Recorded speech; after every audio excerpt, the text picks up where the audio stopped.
Welcome to episode 142 of Angela Watson's Truth for Teachers. I'm your host, Angela Watson, and I'm here to speak life, encouragement, and truth into the minds and hearts of educators and get you energized for the week ahead. Today, I'm going to give you a crash course in trauma-informed teaching practices so that you can provide the best possible support to your students without burning yourself out. Visit truthforteachers.com to ask a question, to see the full transcript, or to share your thoughts in the comments. This episode is brought to you by Brains On. It's an award-winning podcast from American Public Media that's dedicated to inspiring kids' natural curiosity about the world.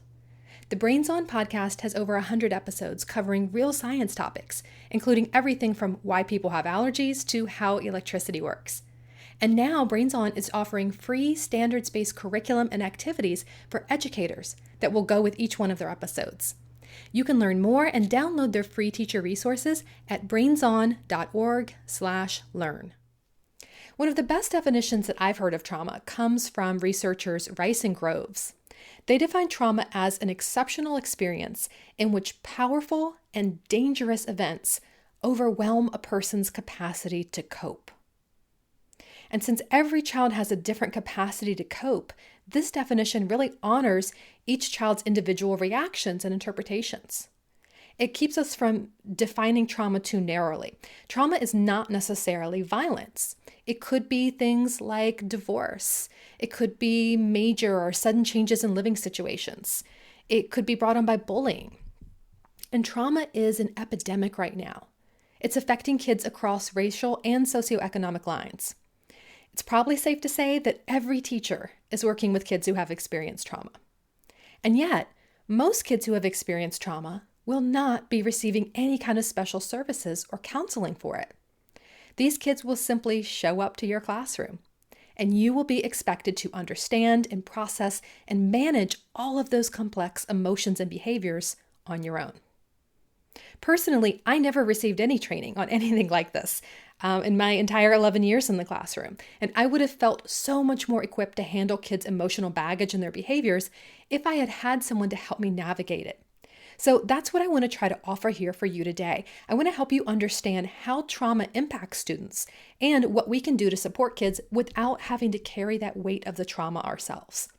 So I'm going to use this episode to give you a crash course in what it means to be trauma-informed, or some other alternative terms that you may have heard are trauma responsive, trauma sensitive, or trauma conscious.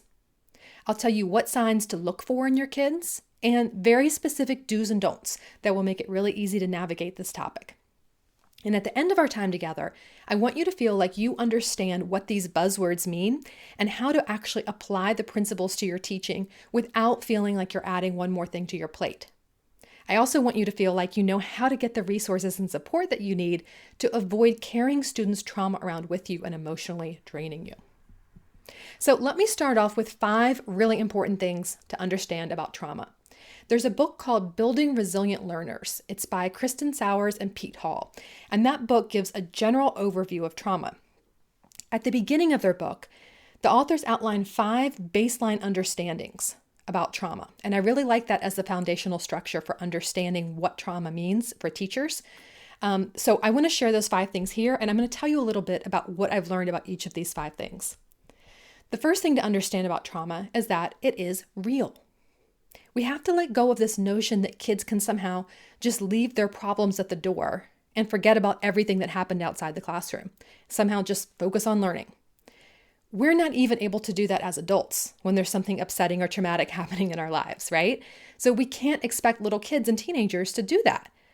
When we pretend that nothing has happened and we ignore kids' lived experiences, that's when we find ourselves getting into conflict and confrontation with our students. And most of that is unnecessary. So understanding that trauma is real and not minimizing or discounting it is the first and most important step to being trauma-informed. Second, it's important to understand that trauma is prevalent. This is not just something that happens to a certain type of kids.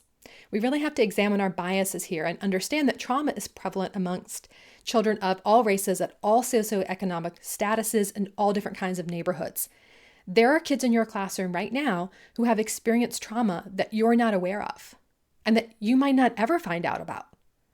You don't need to uncover that trauma necessarily, and that's something that we'll talk more about in a moment. But you do need to believe that it is happening to the kids in your classroom. Knowing that will help you become more trauma sensitive. You'll be on the alert so that you can look for these signs of trauma and you can respond in an appropriate way instead of assuming that kids are fine and taking their misbehavior at face value or assuming that they're just trying to give you a hard time. So trauma is real, trauma is prevalent, and third, trauma is toxic to the brain and it can affect learning and development in a multitude of ways. I'm going to play you a clip right now of an interview that I did with Alex Shervin-Vanette. She's an educator who's currently teaching at the university level, and she's also a school consultant and writing a book about holistic trauma-informed approaches. Trauma just really messes with healthy development in all kinds of ways. And so it can be anything from difficulty regulating emotions to difficulty regulating body temperature. I've had students who wear shorts the entire year round or who are always wearing a hoodie in the middle of the summer. And it's connected to a difficulty regulating how hot or cold their body feels. And so really, when you think about the impacts of trauma, you kind of can throw all the stuff that you know about regular child development out the window and then start to look at each individual kid and say, where might they need some help developing a skill or practicing something that for whatever reason didn't develop along the way. Trauma is especially toxic to the brain and impactful on learning when that trauma is chronic or ongoing. I spoke with Jeff Baker of jeffbaker.org about this topic. Jeff is a therapist who has worked as a school counselor, and he's also a journalist and noted activist and organizer. Here's what Jeff had to say about the impact of trauma on the brain. The fear that children feel when experiencing trauma has a very indelible imprint on their development. So, poverty-related stresses are things that are ongoing. They don't go away. So it's not a one-time life event to live in a poor neighborhood that has a food desert or is rife with gang violence or community violence or, where it's common to see police brutality. These things are things that happen every single day. And so the stress becomes chronic over time.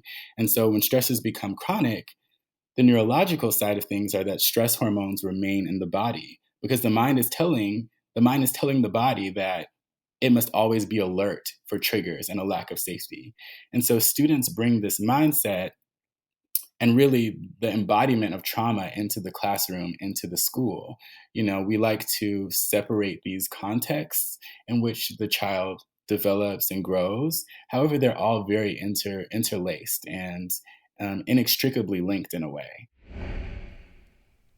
So trauma is real, trauma is prevalent, trauma can affect learning and development in a multitude of ways. And fourth, in our schools, we need to be prepared to support kids who have experienced trauma, even if we don't know exactly who those kids are. Sometimes trauma manifests itself in really bold, obvious ways with seemingly obvious causes. But most of the time, kids who have experienced trauma will not really be aware of the trauma. They won't necessarily be able to name it. Many of them are going to be well into adulthood before they have labels for what they experienced and they're able to really understand and process how their experiences impacted them. And this is important for educators to understand because it will help us apply trauma-sensitive practices to all of our students, rather than just the ones that we know for sure or the ones that we assume have experienced trauma. Alex Shervin-Vanette calls trauma-informed teaching a universal approach. She says all kids will benefit from it. So we don't need to isolate certain kids and identify the trauma-impacted children and apply these strategies only to them. The things that I'm about to share with you will really be beneficial for all of your students. The fifth and final thing to understand about trauma-informed teaching is that kids are resilient, and within positive learning environments, they can grow and learn and succeed. So kids who have been impacted by trauma are not hopeless cases. They don't need our pity, and we don't need to focus on all the ways that they've been harmed or make excuses for them or assume that they're less capable. Kids who have been impacted by trauma simply need us to be as conscious of and sensitive of their lived experiences as we can. So let's talk about how trauma impacts student learning and kids' behavior in schools. What kind of behavior should you be looking for? What is indicative of a traumatic experience? I'm going to let Alex talk a little bit about this. She gives a really nice summary. A kid who's experienced trauma is really finely attuned to safety and danger. They're constantly looking out for, am I safe or am I in danger right now? And their ability to accurately process those cues gets all messed up. So, if you, as the teacher, have what you feel like is kind of a neutral facial expression, your student might actually be interpreting that as you being angry or upset with them. And then they might go into survival mode where they feel like, okay, my teacher might be mad, so I'm going to put up my defenses so that I stay okay. And it's not just about the facial interactions or facial expressions or social interactions, but also really tiny cues in the environment of the classroom. You might not even notice, like, if something goes by the window, or if there's a loud sound from a different floor of the building, or if there's a student who moves unexpectedly. Any of those types of things can kind of trigger that survival brain for students. The three responses of survival mode that people usually talk about are fight, flight, or freeze. And so you can probably picture many of your students going into any of those three categories. So freeze might look like shutting down, head on the desk, not responding to any of your verbal cues or anything. Flight might look like that kid who is constantly going out in the hallway without saying anything to you, or is moving around the classroom a lot. And fight, this is where trauma behavior and what we might call challenging student behavior might look exactly the same, because fight can look like talking back, it can look like getting aggressive, it can look like throwing stuff, it can look like, any of those types of things that we sometimes write off as, oh, they're just being disruptive. That might actually be their survival brain coming out. And when you're in survival brain, you can't learn, and you can't have a calm interaction that follows complete logic, right? If you're just trying to survive, you're doing whatever it takes. And I think that a lot of teachers don't realize how many of their students and how often those students might be going into survival mode as opposed to being in sort of a calm brain state ready to learn. Next in our crash course, I want to move into some do's and don'ts about working with kids impacted by trauma. Let's start with some pitfalls and stereotypes and mistakes to avoid.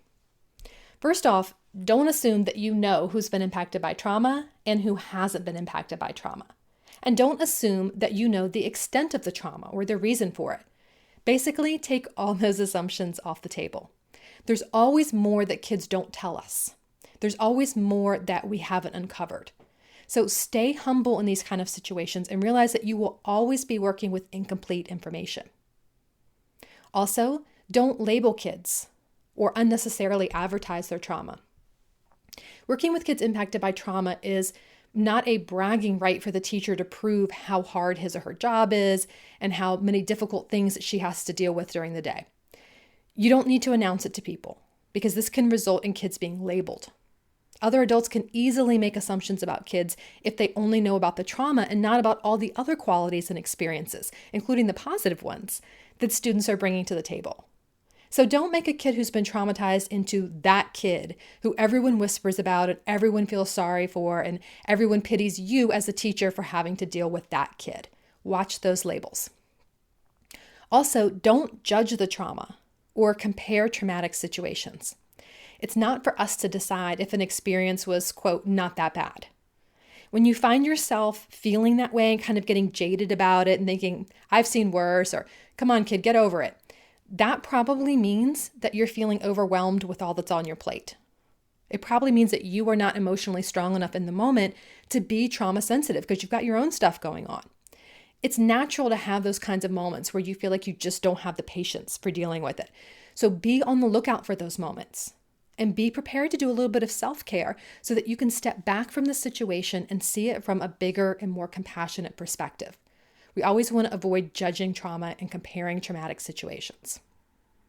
Also, don't take the behavior personally. It's just not about you most of the time. And if you can avoid taking misbehavior as a personal disrespect or an affront to your authority, it will be so much easier for you to respond constructively. Remind yourself that the student is not giving you a hard time. The student is having a hard time. Look for ways to help the student deal with those challenging emotions instead of adding your own emotions to the mix. Don't take the behavior personally. Another don't try to dig up the trauma or psychoanalyze kids.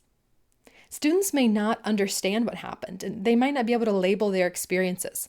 And chances are you don't have the time or the energy or the training to really do a deep dive into your students' issues. Unfortunately, you don't need to know all the details of what happened to students in order to be able to help them. Spend less energy figuring out the cause and more on understanding solid ways for responding to the effects of the trauma in your classroom. Alex calls this shifting away from playing the trauma detective, and instead of being trauma detective, seeing yourself as the connection maker who can connect students to people who do have resources to help them manage trauma. And a final don't take on the burden of fixing the trauma for your student. You are not responsible for solving the problem. You are not responsible for restoring the child to wholeness. And if you try to take on that burden, you will carry that emotional weight of the trauma vicariously. And that doesn't do anything to help the student. The student needs you to be emotionally available and strong, not in a ball of tears because you're so upset about what the child has experienced. So make it your goal to be compassionate and caring while lovingly detached from the situation. It is not yours. Do not take that trauma on. So the final segment of your crash course is what you can actually do to help. What are the do's? What are some specific approaches and practical strategies for trauma-informed teaching? And as I move through this list, remember that trauma-informed teaching is not a curriculum. It's not a prescribed set of strategies. It's more about a teaching philosophy or an approach. It's a lens through which you choose to view your students. And you want to use these strategies universally. You want to use them with all of your students, not just identify the ones who you think have been impacted by trauma and just use it with them, because all of your kids are going to benefit from this. One of the great strategies that you can do is just being present and emotionally available. That sounds vague, but it's honestly one of the most powerful things.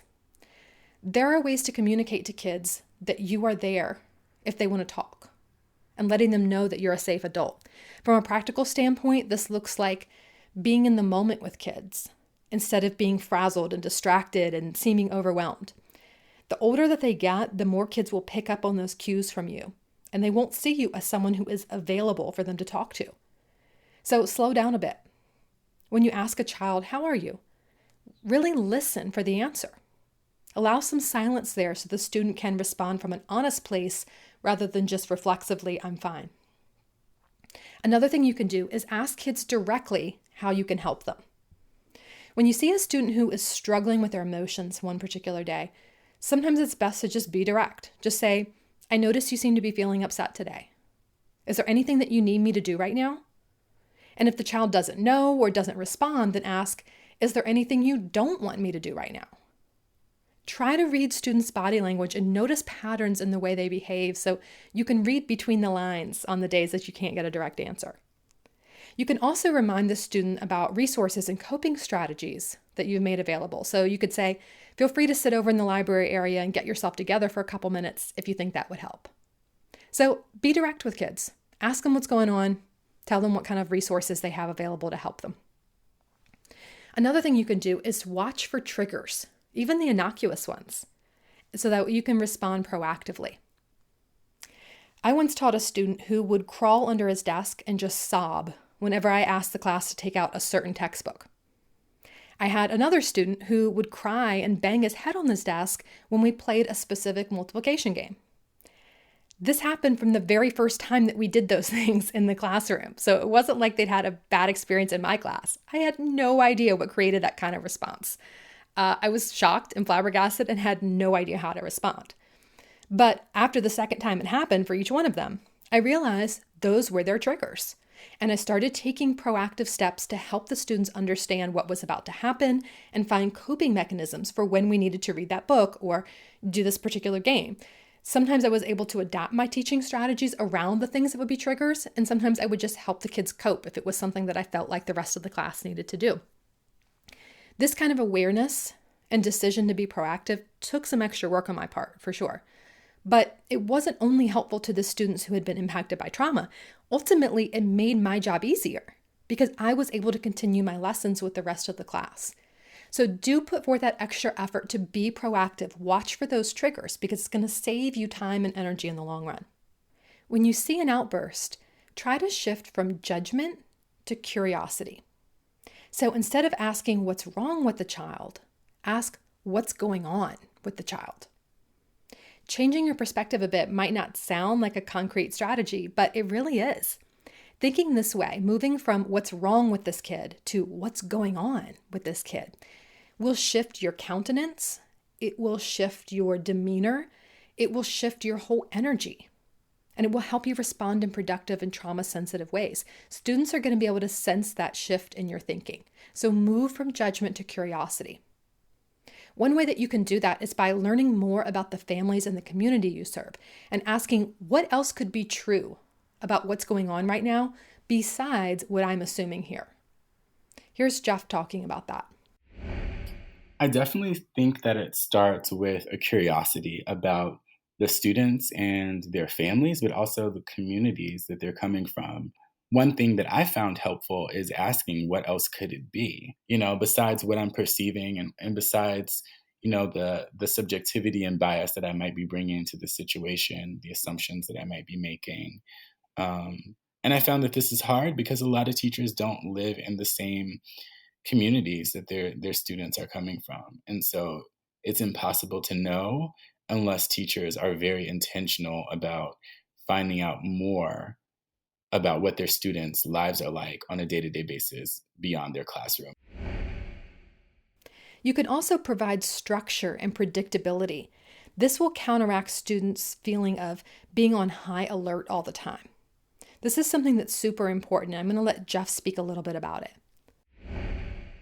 Part of the reaction to trauma or childhood trauma is sort of this uncertainty that looms over, each day, not knowing what's going to happen and sort of staying in this constant state of alertness that, is really stressful to navigate simultaneously while paying attention. And so having a very predictable, structured day can often just provide some stability that students don't have in other environments.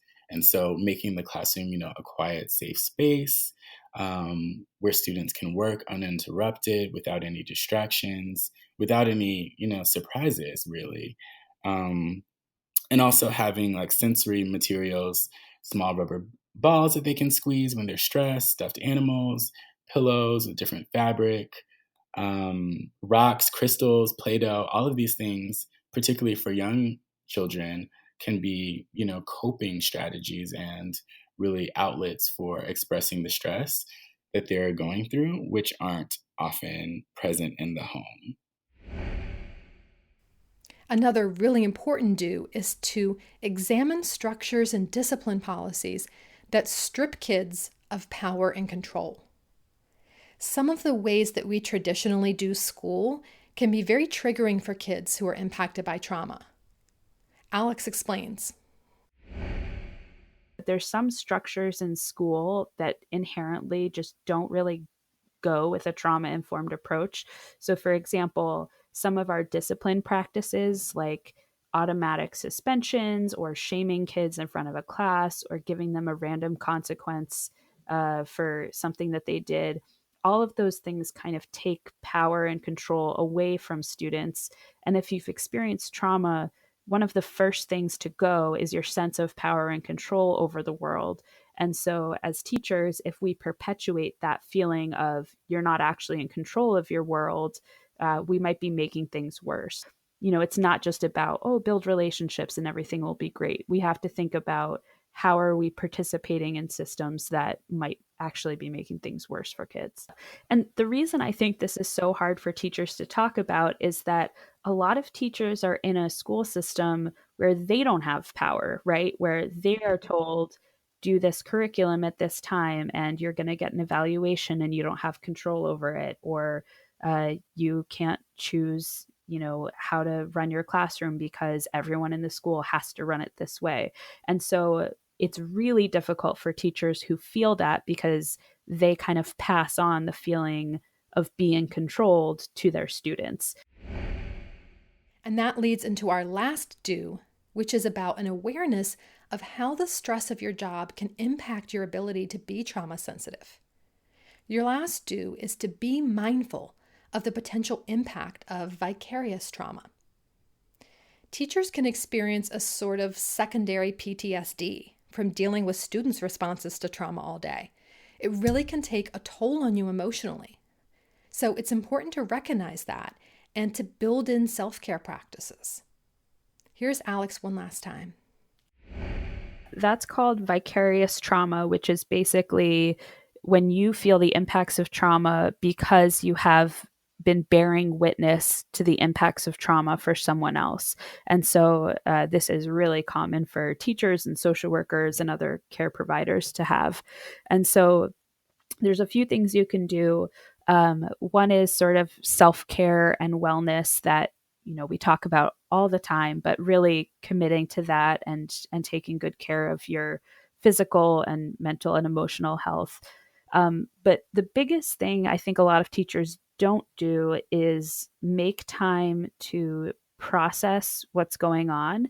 And by process, I don't mean vent. So I don't mean when you go to happy hour at the end of the week and you just complain about the challenging student behavior from the week before. But I mean, sitting with maybe one trusted colleague, or even talking to your therapist or a clergy member, or just whoever that safe and supportive person is for you, and talking about not necessarily what the students did that week, but how it made you feel. So maybe you had a student who was acting out all week, and not talking necessarily just about, oh, it was so frustrating, but did you feel helpless? Did you feel like you weren't good enough as a teacher because you can't figure this kid out? Do you feel like you need more support from your administrator? So what's actually going on for you, and not letting those feelings just sit and fester and grow. So that's what I encourage teachers to do, is find that way to make sense out of all these various things that are happening to you every week. Working with kids impacted by trauma is definitely challenging. But remember this as your takeaway truth for the week ahead. We don't need to save kids from their trauma.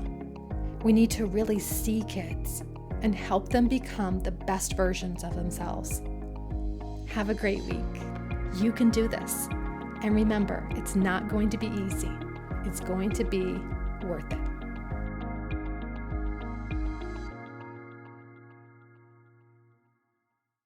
Want more than just a weekly podcast episode from me? I'd love to also send you a weekly message of encouragement via email. I'll reach out each Sunday evening with a short message that's designed to help you feel more prepared and inspired and motivated for the week ahead. It's not a newsletter or a bunch of announcements. This goes out to over 85,000 educators. So I put just as much thought into crafting this weekly written message to my email list as I do into crafting my podcast episodes. And it's entirely unique content that you won't find anywhere else online.